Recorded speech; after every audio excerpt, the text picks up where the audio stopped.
बिस्मिल्लाहिर्रहमानिर्रहीम। अस्सलाम वालेकुम। मैं हूं Mohammad Awais Qureshi. Biology class first year का first chapter biological molecules start करते हैं। आपके न्यू बुक का first chapter class first year biology जो न्यू बुक है आपकी, इसका फर्स्ट चैप्टर है बायोलॉजिकल मॉलिक्यूल्स। बायोलॉजिकल मॉलिक्यूल्स में हमने क्या स्टडी करना है, इसके जो मेजर कॉन्सेप्ट्स हैं वो देख लेते हैं। नंबर 1 पर है इंट्रोडक्शन ऑफ बायोलॉजिकल मॉलिक्यूल्स। सबसे पहले हमने बायोलॉजिकल मॉलिक्यूल्स, उनका स्ट्रक्चर पढ़ना है कि बायोलॉजिकल मॉलिक्यूल्स क्या होते हैं। फिर इंपॉर्टेंस ऑफ वाटर मॉलिक्यूल्स, जो वाटर है उसके जो मॉलिक्यूल्स हैं उसकी क्या अहमियत है हमारी लाइफ में। फिर जो बायोलॉजिकल मॉलिक्यूल्स में हमारे पास कार्बोहाइड्रेट्स हैं, प्रोटीन्स हैं, लिपिड्स हैं, न्यूक्लिक एसिड्स और कंजुगेटेड मॉलिक्यूल्स। तो इन तमाम के तमाम बायोमॉलिक्यूल्स के बारे में हम इस चैप्टर में पढ़ते हैं, बायोलॉजिकल मॉलिक्यूल्स में। तो चलें स्टार्ट करते हैं हमारा आज का ये chapter. Introduction of biochemistry. Biochemistry का इंट्रोडक्शन पढ़ लेते हैं सबसे पहले।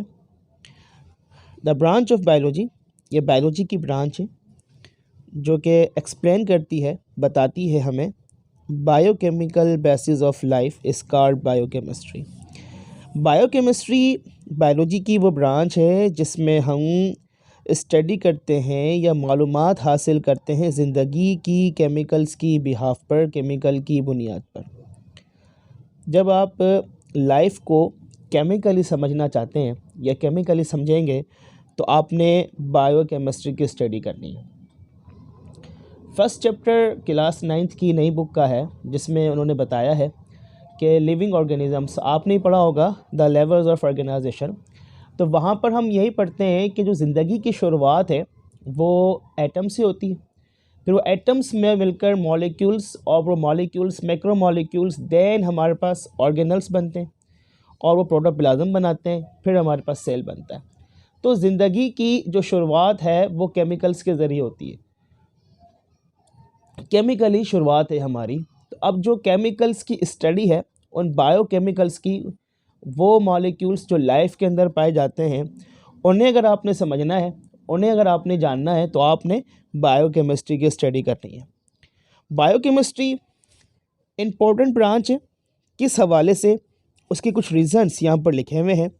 सबसे पहले तो ये बताते हैं कि बायोलॉजी जो है, वो बायोकेमिस्ट्री जो है वो आपको इन्फॉर्मेशन प्रोवाइड करती है अबाउट ऑल द प्रोसेस। ठीक है, जितने भी प्रोसेसेस लिविंग ऑर्गेनिजम्स की बॉडी में होते हैं, उन तमाम के तमाम लिविंग प्रोसेसेस की जो स्टडी है या जो मालूमात है वो आपको फराहम करती है बायोकेमिस्ट्री। लिविंग प्रोसेसेस में किसकी मिसाल दे रहे हैं, जैसे from construction of body structures. ठीक है, यानी कि बॉडी के स्ट्रक्चर्स का बनना। अब जो हमारी बॉडी है उसके पास जो स्ट्रक्चर्स हैं वो किस तरह बन रहे हैं, किन केमिकल सब्सटेंसेस से बन रहे हैं, क्या चीज़ें हैं जो यानी कि सेल्स को टिश्यूज़ में कन्वर्ट कर रही हैं, टिश्यूज़ किस तरह ऑर्गन्स बन रहे हैं, कौन से केमिकल सब्सटेंसेस हैं, मतलब प्रोटीन की क्या अहमियत है बॉडी को बनाने के अंदर, यानी कि बॉडी का जो स्ट्रक्चर्स है उसको कंस्ट्रक्ट करने में, उसको मैन्युफैक्चर करने में प्रोटीन का क्या किरदार है। ठीक है, एंजाइम्स का क्या रोल है। तो ये तमाम की तमाम जो चीज़ें हैं ये आपको बायोकेमिस्ट्री में पता लगती हैं। फिर full of information from nucleus, specially DNA for enzymes protein synthesis and control all the mechanisms. अब एक और चीज़ का यहाँ पर जिक्र करते हैं कि आप इसमें समझते हैं full of information from nucleus. अब न्यूक्लियस क्या है, न्यूक्लियस जो है वो सेल का सेंटर होता है और इसके पास एक मटेरियल मौजूद होता है जिसे हम हेरिडिटी मटेरियल यानी कि डीएनए कहते हैं। अब डीएनए जो है वो सेल्स की तमाम एक्टिविटीज़ को कंट्रोल कर रहा होता है, यानी कि जितनी भी एक्टिविटीज़ हो रही होती हैं, जो भी सेल के अंदर फंक्शंस परफॉर्म हो रहे होते हैं, जो भी प्रोसेसेस सेल परफॉर्म कर रहा होता है, वो तमाम के तमाम जो कंट्रोल करता है वो डीएनए करता है। मिसाल के तौर पर जैसे कि यहाँ पे लिखा हुआ है प्रोटीन सिंथेसिस। अब प्रोटीन सिंथेसिस क्या है, अब सेल के पास एक ऑर्गेनल होता है जिसका नाम है राइबोसोम्स।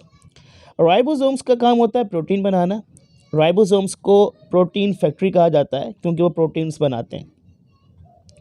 अब जो प्रोटीन बनाना है, कौन सा प्रोटीन बनाना है, क्योंकि हमारे पास प्रोटीन की बहुत सारी अक़साम हैं, there are different type of proteins, और मुख्तलिफ़ किस्म के प्रोटीन्स हैं, साइज़ के एतबार से भी, स्ट्रक्चर के एतबार से भी और फंक्शन के एतबार से भी।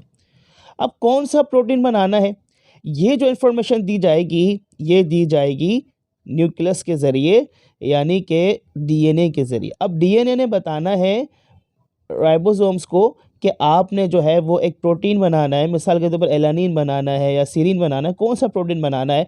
अभी जो इन्फॉर्मेशन है, ये तमाम की तमाम इन्फॉर्मेशन जो है वो डीएनए से निकल कर जाएगी राइबोसोम्स के पास, और फिर राइबोसोम्स क्या करेंगे, उस इन्फॉर्मेशन को फॉलो करते हुए बनाएंगे प्रोटीन। तो जो जितने भी आपके पास प्रोटीन बनते हैं वो सब डीएनए की परमिशन से बनते हैं, यानी कि उसके हुक्म से बनते हैं। और से साथ ही साथ में क्या लिखा हुआ है, डीएनए फॉर एंजाइम्स। अब एंजाइम्स जो है वो कौन से बनाने हैं, और कौन, जैसे कि आपको पता है कि बॉडी में जितने फंक्शन होते हैं वो सब के सब एंजाइम्स परफॉर्म करते हैं। अब कौन से एंजाइम्स बनाने हैं, ठीक है, डीएनए के लिए कौन सा एंजाइम बनाना है, आरएनए के लिए कौन सा एंजाइम बनाना है, और दूसरे फंक्शंस को परफॉर्म करने के लिए कौन सा एंजाइम बनाना है, कितने एंजाइम्स बनाने हैं, तो सारी की सारी जो इन्फॉर्मेशन है वो न्यूक्लियस के ज़रिए आती है, यानी कि डीएनए के ज़रिए आती है सेल के ऑर्गेनल्स पर। क्योंकि सेल में जो काम करते हैं ना, वो उसके डिफरेंट ऑर्गेनल्स काम करते हैं। जैसे माइटोकॉन्ड्रिया है, उसका अपना काम है, राइबोसोम्स का अपना काम है, गोल्जी बॉडीज़ का अपना काम है, और सेंट्रियोल्स का अपना काम है। तो वो जो काम कर रहे होते हैं ना, वो काम जो होता है, वो जो भी परफॉर्म कर रहे होते हैं, वो जो भी मैकेनिज़्म परफॉर्म कर रहे होते हैं, फंक्शन परफॉर्म कर रहे होते हैं, उस सब की जो इन्फॉर्मेशन है, जो मालूमात है, वो डीएनए के ज़रिए भेजी जाती है। नंबर सेकंड पर इसमें हम क्या करते हैं, ये प्रोवाइड करती है इन्फॉर्मेशन अबाउट एबनॉर्मल मैकेनिज़्म के बारे में। एबनॉर्मल मैकेनिज़्म, अब एबनॉर्मल मैकेनिज़म्स यानी कि वो मैकेनिज़म्स, वो प्रोसेसेस जो आपकी बॉडी में हो रहे हैं, जो आगे जाके सबब बने डिजीज़ का, यानी कि बीमारियों का। यानी कि ऐसे प्रोसेस, ऐसा कोई आपकी बॉडी में केमिकल चेंज आ रहा है, ऐसी कोई प्रॉब्लम्स आपकी बॉडी में क्रिएट हो रही हैं जो आगे जाके डिजीज़ का सबब बनेंगी, यानी कि बीमारी का सबब बनेंगी, तो वो सब भी आप बायोकेमिस्ट्री की स्टडीज़ में, यानी कि बायोकेमिस्ट्री से बआसानी तौर पर जान सकते हैं। अब जो बायोकेमिस्ट्री इसने क्या किया, इसने जो है डेवलपमेंट कर दी मेडिसिन्स के और मेडिकल इक्विपमेंट को, ठीक है, ताकि हम इलुसिडेट दिस एबनॉर्मलिटीज़, ताकि हम उन एबनॉर्मलिटीज़ के बारे में जान सकें। अब इंस्ट्रूमेंट्स हैं हमारे पास, और जिसमें हम क्या करते हैं, इक्विपमेंट्स हैं जिनके ज़रिए हम उन एबनॉर्मलिटीज़ के बारे में जान लेते हैं, और उनके अगेंस्ट हम क्या कर लेते हैं, मेडिसिन्स बना लेते हैं, दवाइयाँ बना लेते हैं, ताकि हम उन बीमारों से महफूज रह सकें या उन बीमारों से अपनी जान बचा सकें। तो एक और तरीके से जो बायोकेमिस्ट्री है वो बहुत ही इंपॉर्टेंट है। नंबर थर्ड पर है जो रिसेंट कॉन्सेप्ट है टेक्नोलॉजीज़ का बायोकेमिस्ट्री में, वो हमें इस काबिल कर देता है कि हम जो है वो पता लगा लेते हैं उन चैलेंजेस के बारे में, फंडामेंटल चैलेंजेस, यानी कुदरती तौर पर वो प्रॉब्लम्स जो बायोलॉजी में आती हैं और मेडिसिन्स के अंदर आती हैं। यानी कि ऐसी चीज़ें, ऐसी मालूमात, ऐसे क्वेश्चंस जिनका आंसर हमें जानना है, हम नहीं जानते, या हम लोग अब जान चुके हैं, तो वो सब किसकी मरोने मिन्नत है, बायोकेमिस्ट्री की मरोने मिन्नत है। अगर आपने कोई आंसर जानना है, किसी क्वेश्चन को पढ़ना है, समझना है, तो वो भी आप बायोकेमिस्ट्री के ज़रिए समझ सकते हैं। जैसे यहाँ पे उन्होंने सवाल लिखा है कि how does cell find each other to form a complex organ. अब एम्ब्रियोलॉजी में क्या होता है कि जब आपके पास एक ज़ाइगोट बन जाता है, तो वो ज़ाइगोट आगे डिवाइड होता है, यानी कि डेवलपमेंट करता है, मल्टीप्लाई होता है, ठीक है, यानी कि सॉरी बढ़ता है। ज़ाइगोट 1 से 2 हिस्सों में, फिर 2 से 4 सेल बनते हैं, फिर 4 से 8 सेल बनते हैं, 8 से 12। अब जब मुख्तलिफ़ किस्म के सेल्स बनते हैं, तो फिर वही एक तरह के सेल्स, सिमिलर सेल्स आपस में मिलकर टिश्यूज़ बनाते हैं, और वही सिमिलर टिश्यूज़ आपस में मिलकर क्या बना लेते हैं, ऑर्गन्स बना लेते हैं। यानी कि the combination of similar cell is called tissue, the combination of similar tissue is called organ. अब सवाल यहाँ पर यह है कि कैसे पता चलता है इन सेल्स को कि हमने ही आपस में मिलना है, और हम ही एक जैसे सेल्स हैं, और हम ही आपस में मिलेंगे, टिश्यू बनाएंगे, और हमने ही मिल के ऑर्गन बनाना है। तो एक सवाल है कि किस तरह वो एक दूसरे को जानते हैं या पहचानते हैं कि हमने ही आपस में मिलना है और मिलकर टिश्यू वगैरह बनाने हैं या ऑर्गन वगैरह बनाना है। फिर किस तरह से जो है ग्रोथ जो होती है सेल की, उसे कंट्रोल किया जाता है, और किस तरह जो है ये कैंसर आपकी बॉडी में यानी कि प्रोड्यूस होता है, जो कैंसर हो जाता है इंसानों को, उसके क्या कॉजेज़ हैं, ऐसी क्या वजह बनती है, ऐसा क्या सबब होता है कि जिसकी वजह से हमारे पास नॉर्मल जो सेल्स होते हैं वो कैंसर में तब्दील हो जाते हैं। क्योंकि कैंसर एबनॉर्मल सेल्स को कहते हैं ना, यानी कि एबनॉर्मल सेल डिवीजन, ठीक है, यानी कि जब वो सेल में एबनॉर्मलिटीज़ आ जाएँ तो वो कैंसर में तब्दील हो जाते हैं। तो क्या चीज़ें होती हैं, ऐसे क्या असबाब होते हैं, क्या वजूहात होती हैं कि जिसकी बिना पर ये एक नॉर्मल सेल होता है वो कैंसर में तब्दील हो जाता है।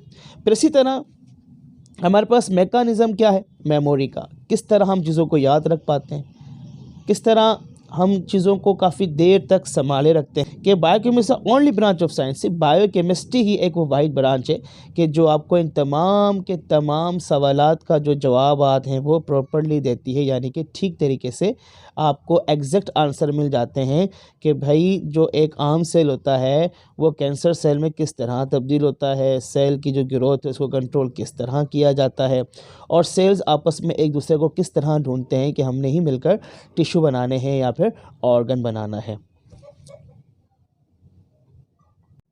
अच्छा, अगली जो स्टेटमेंट है आपकी बुक की वो ये है कि हम जानते हैं कि तमाम के तमाम जो ऑर्गेनिज़म्स होते हैं वो टिश्यू से मिलकर बनते हैं, टिश्यू सेल से मिलकर बनते हैं, सेल्स मॉलिक्यूल से मिलकर बनते हैं, और मॉलिक्यूल्स केमिकली बॉन्डेड एटम से मिलकर बनते हैं। तो यानी जो समझ में यहाँ पर ये आता है कि जो ऑर्गेनिज़म्स हैं वो दरअसल केमिकल से मिलकर बनते हैं, और ये एक्सप्लेन करता है second postulate of cell theory. Levels of organisation diagram से समझते हैं। लेवल्स ऑफ ऑर्गेनाइजेशन जो कि बुक की स्टेटमेंट थी उसे यहाँ से समझ लेते हैं। देखें, सबसे पहले और एटम्स हैं हमारे पास, ये एटम्स ही मिलकर क्या बनाएंगे, मॉलिक्यूल्स बनाएंगे। जैसे ऑक्सीजन हमारे पास एटम है और डाइऑक्साइड हमारे पास मॉलिक्यूल्स हैं।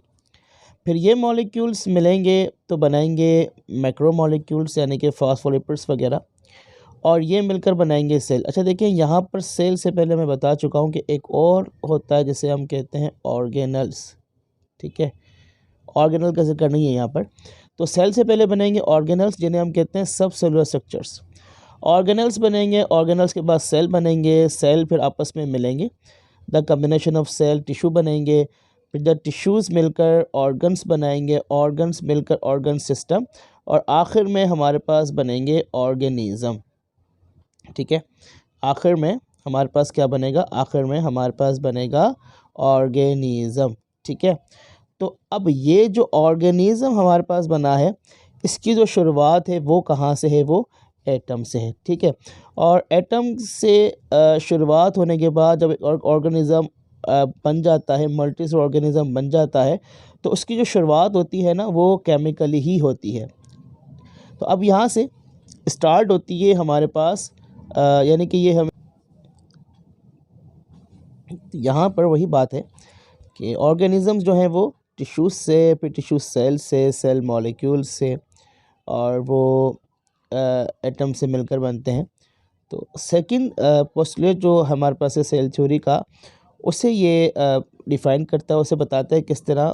सेकंड जो हमारे पास है पोस्टुलेट कहता है कि structure of and function of cell are dependent upon their chemical composition, यानी कि सेल का जो स्ट्रक्चर है और जो उसकी कंपोजिशन है उसी के मुताबिक जो है वो सेल का फंक्शन होता है, यानी कि सेल का जो फंक्शन है वो डिपेंड करता है सेल के स्ट्रक्चर पर और उसकी कंपोजिशन पर।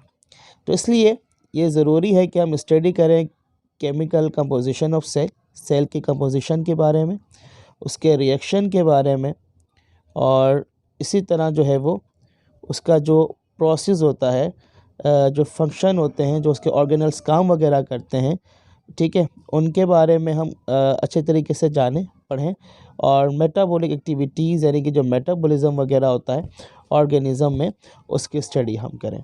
तो बायोकेमिस्ट्री जो है वो इम्पोर्टेंट ब्रांच है जो हमें बहुत सारे सवालात का जवाबात भी देती है, हमें जवाबात मिलते हैं और हम जो है वो आसानी से लिविंग ऑर्गेनिज़म्स के केमिकल नेचर के बारे में जान लेते हैं।